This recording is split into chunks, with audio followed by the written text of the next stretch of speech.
Joining us, MS Now senior Capitol Hill reporter and host of Way Too Early, Ali Vitali, in person no less. Hofstra University law professor James Sample, who focuses on constitutional law and democracy. GOP strategist and former communications director for the RNC, Doug Heye. And co-host of MS Now's The Weeknight and former RNC chairman, Michael Steele. Great group of people today. Ali, because it's such a pleasure to have you here and a privilege, a dream, in person. What exactly is going on right now on Capitol Hill? Donald Trump is there. He's meeting with Republicans. Do we have any insight about what is being talked about?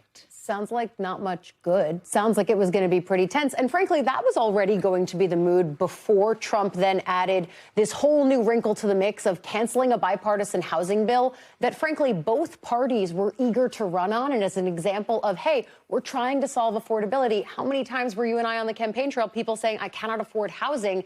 This is something that it wasn't just an ally of the president, Tim Scott, who was a co-sponsor on the bill. He is the head of the National Republican Senate Committee. His job is to keep and grow the Senate majority. This could have helped them do that. And so all of this now culminates in that very tense walk down the hallway that Trump did with John Thune, who he has continuously put in tough positions. And now a source familiar with what's going on in the room says Trump is being taken to task over things like the Iran Memorandum of Understanding by people like Senator Bill Cassidy, who, of course, Trump endorsed against. The reason Cassidy didn't win his primary, in large part, is because Trump worked against him. And apparently, in the words of this source telling my colleague Michael Schnell on the Hill, that Cassidy was yelling at the president over this deal, which we were talking about before we came on, effectively forces Republicans to do a 180 on 10 years of talking points about how bad the Obama deal was. And now here they are again with Trump. Yeah, and you've said that usually they're going to, complain in private. Yeah. How unusual is it for them to take their complaints directly to the president, even if it is a private meeting?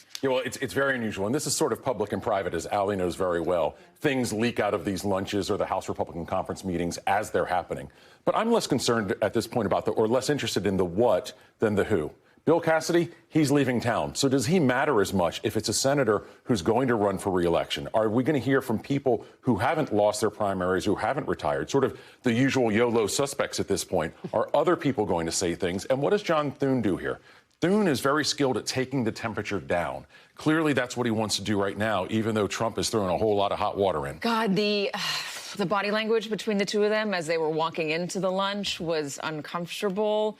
Clearly, you tell me, does Thune look as if he is in a position that he does not want to be in? Does he look like a guy who believes in the president of the United States and who believes that he's going to help them keep their Republican majorities? Well, he sort of reminds me of past majority leaders and past Republican speakers. This is the hand that you're dealt. And, so much of the conversation in Congress over the past year plus has been, does Mike Johnson have the hardest job in town?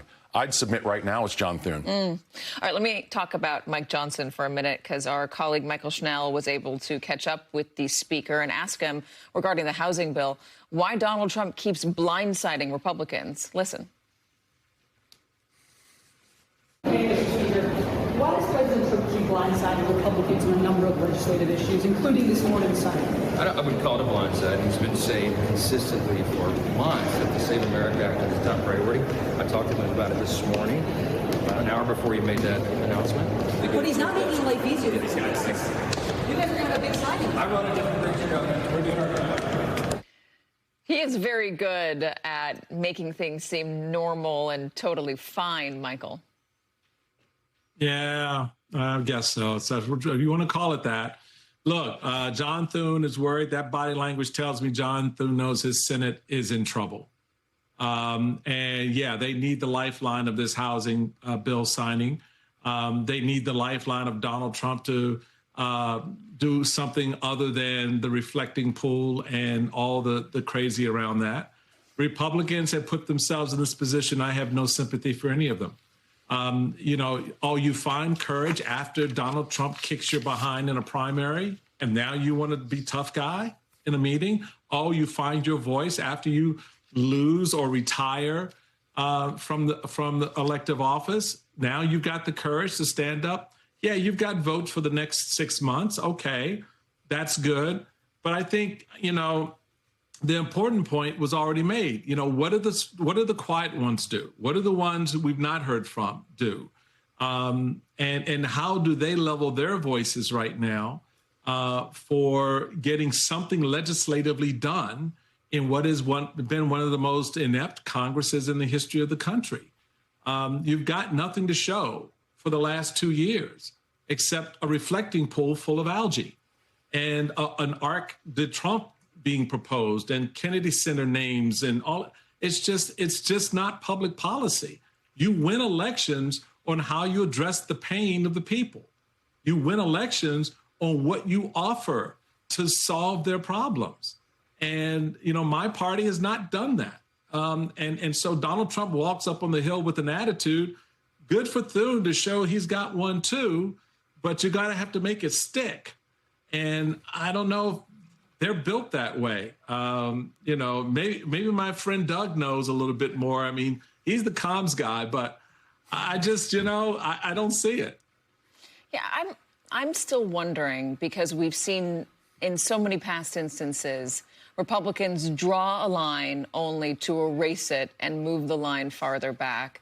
So John Thune has said he doesn't have the votes for Save America Act, and he would have to get rid of the filibuster even if he did have the votes. Do you think the filibuster is safe, Michael? I do. I like to believe it is, because John Thune, who is an institutionalist formed in under the wing of Mitch McConnell, knows what happens if he does. If he takes down the filibuster for this one bill, for this one thing, that unleashes holy hell across the country. You really want to have the talking points that come off of the SAVE bill on the Voting Act and the approach to transgenderism in the country? You really want to have that conversation going into the fall on top of affordability, on top of everything else, the Iran war specifically?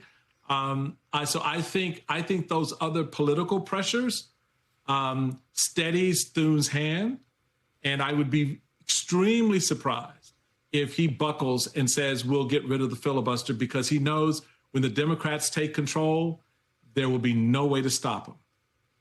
James, walk us through the Save America Act so we have the finer details on it. Yeah, it's interesting. I will start with a point where we haven't started when we've discussed this over and over and over again over the last several months. Here's a statistic that it's lower on the food chain when we discuss the Save America Act, but I think it actually speaks, especially now that we're into the month of June, late June at that, which in terms of election administration means that November is pretty much tomorrow. Here's a statistic for you. In 2022, 80 million Americans either had to register for the first time or had to re-register and update their registration. 80 million. Of those, 5.9% of them did so in person.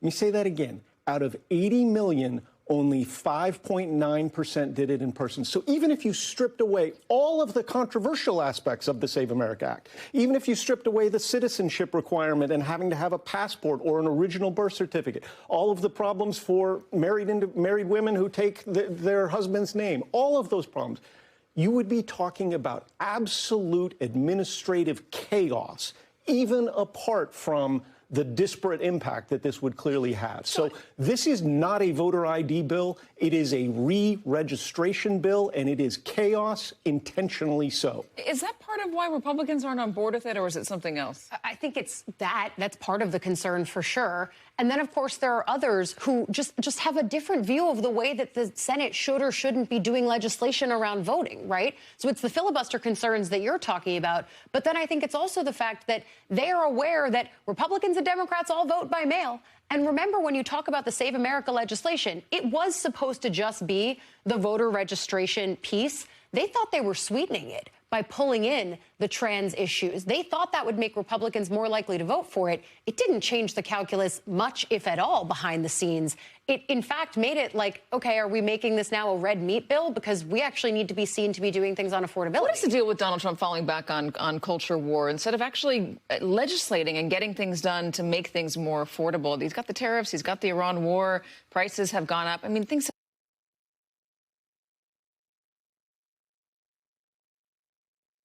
red meat culture war stuff, and not just on a housing bill, which he could have signed today. Yeah, look, in a bullfight, an injured bull goes to what's called its querencia, its safe place, its familiar ground. This is where Donald Trump thrived as a candidate in 2015. You know, we thought, oh, my God, you can't insult veterans like John McCain. Turns out you can. Yeah. Oh, my God, you can't do this and this. And Trump learned on every cultural battle, yes, I can. And ultimately, obviously succeeded twice. But my concern here, you know, for Republicans is as Trump moves forward on this, we know that he doesn't care really about legislative majorities, by and large, right? He sort of doesn't need them. But if you're the Trump administration, you better be really mindful that if there's a Democratic House and or Democratic Senate, the word investigations is going to loom very large in the Trump administration and the Trump family's funeral. That I would think they'd want to prevent.